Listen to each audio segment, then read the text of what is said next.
hand you over to the wonderful team called StrētFüd.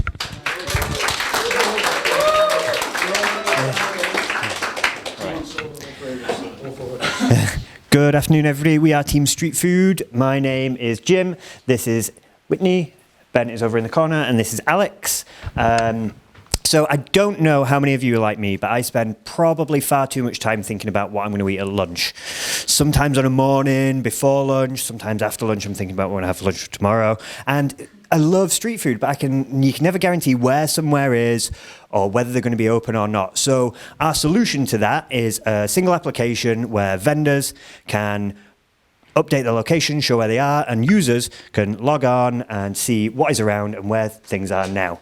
I'm going to pass you over to Alex, who's going to talk you through the live demo. Great, thank you, Jim. Okay, so in our live demo today, not a live demo, our recorded demo today, we're looking at the experiences of two different types of users of the app. On the right, you've got a user. They're currently signing up to our app by filling out one of several forms. Forms work quite differently in React Native. Whitney's going to tell us more about that later on. On the left, you've got a vendor signing in. They've got a helpful message telling them that they've got their password wrong. And you can't tell because of the screen capture, but they're now entering their password. Once the vendor has signed in, they can toggle their open and close status with this prominent button down here, which changes how they're viewed on the map for the user. Once the user signs in, they can see in this blue circle all the vendors in a half-mile radius. The ones that are open are coloured in green, and the ones that are currently closed in red, their current location is shown in blue. They can look further afield by toggling the Near Me button, and they can see ones that are closed or just see the ones that are open by toggling the View Closed button. We used React Native maps to do these maps, which come with lots of great inbuilt functionality for colouring in the pins and for calculating distances between points and stuff like that. So right now, our vendor is adding an item to their menu. The menu is fully editable. You can add items, remove items. You can include information about vegetarian, vegan, gluten-free on each item. And crucially, you can toggle the availability. You can see that toggle button up there for each individual item. So if a vendor runs out of a particular ingredient, they can remove it from their menu so people don't start ordering it. Great. So the user's having a little look at a menu right now. This place is currently closed, so they can't make an order from them, but they can still view their menu. Once they have found a vendor that they want to be ordering from, they tap on the pin to bring up information about them, and then tapping on their card brings up their menu. Once on the menu, they can tap an item to add it to their cart. You can see in the top right corner, items being added to the cart. When they view their cart, they can edit their order, removing items if they need to, and when they're happy with it, hit submit. We're using WebSockets to transfer that information in real time right over to the vendor's orders page. The vendor can tell the user when they've received the order and update its status, and again update the status when it's ready for collection. And using WebSockets, the user can see this in real time. When the order's complete, it gets removed from their orders page but kept in the database. And at the end of the day, our vendor is closing up shop. And that concludes the core functionality of the app. I'm going to hand you over to Ben now to talk more about the tech stack used. Thanks very much. Okay, so we used a variety of tech. We started by spiking lots of different ideas on the first few days, but we settled on using React Native for the front end, and then building an Express and Postgres server in the back end. And we used Chai and Jest for testing with Socket.io to communicate between the two different users.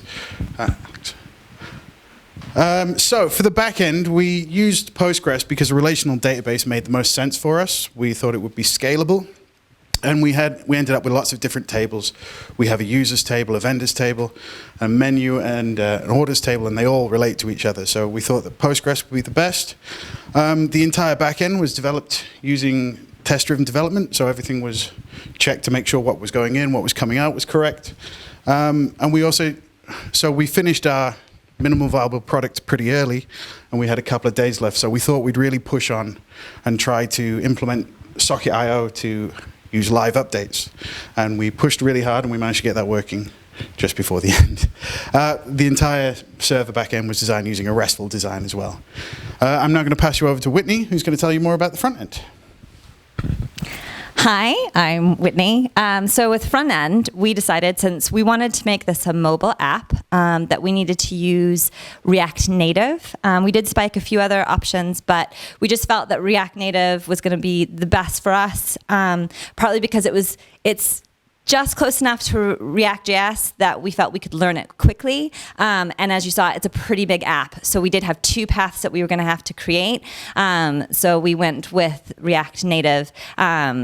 One of the big things that we found early on is that when you navigate on an app, it's very different from when it's a web browser. So we had to learn how navigation works with it, which was a little bit tricky, but once we got the switch on the authentication working, the rest of it just kind of slid into place. It was really great just to watch it kind of snowball into effect, getting both pathways for user and vendor in place.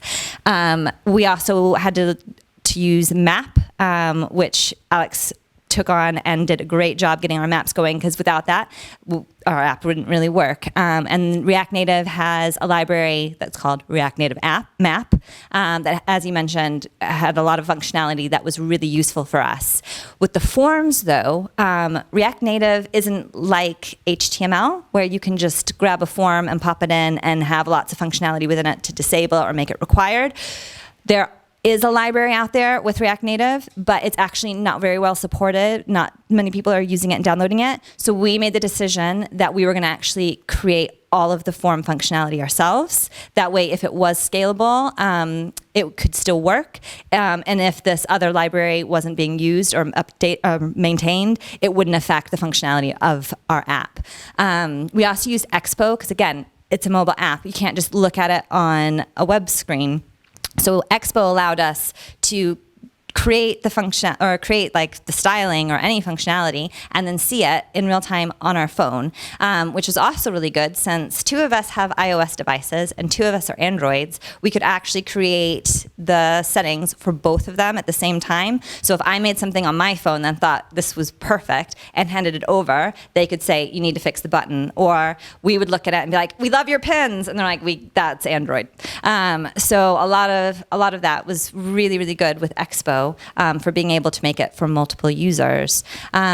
We did use Jest for when we had to test any functions or creating things, like when stuff was coming back from the database, making like a more user-friendly date, or for even just having the menu items, once they've been collected, being removed from the page.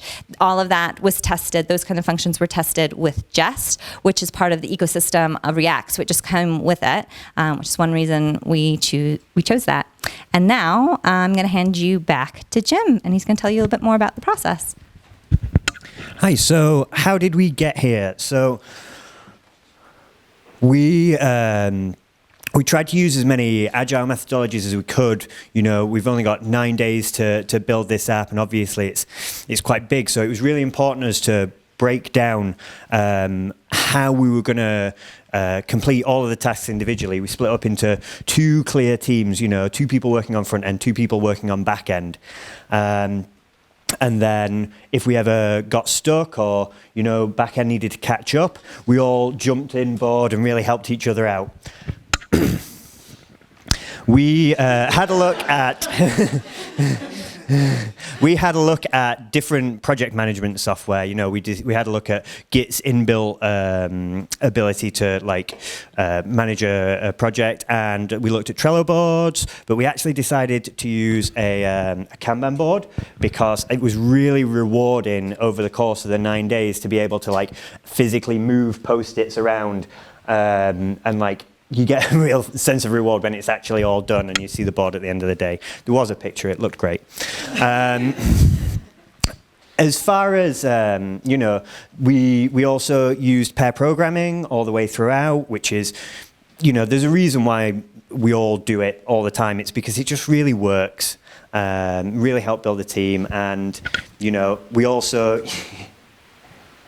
used Git version control all the way through, working on multiple different branches so that there was a clear line straight up to master and development branch. So if we were working on something, we could, and it worked and it was fully tested, then we could get it right through to the end.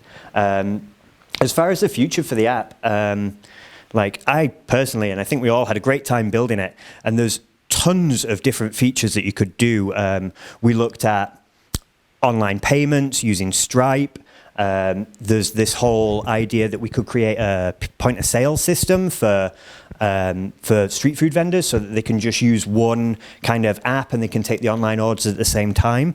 But all of those decisions, all of those things, they would be, if we were going to continue it, we'd have to do some user focus groups, go and speak to people in the street who are buying street food, see what they want, go and speak to the vendors themselves and see what features they're looking at.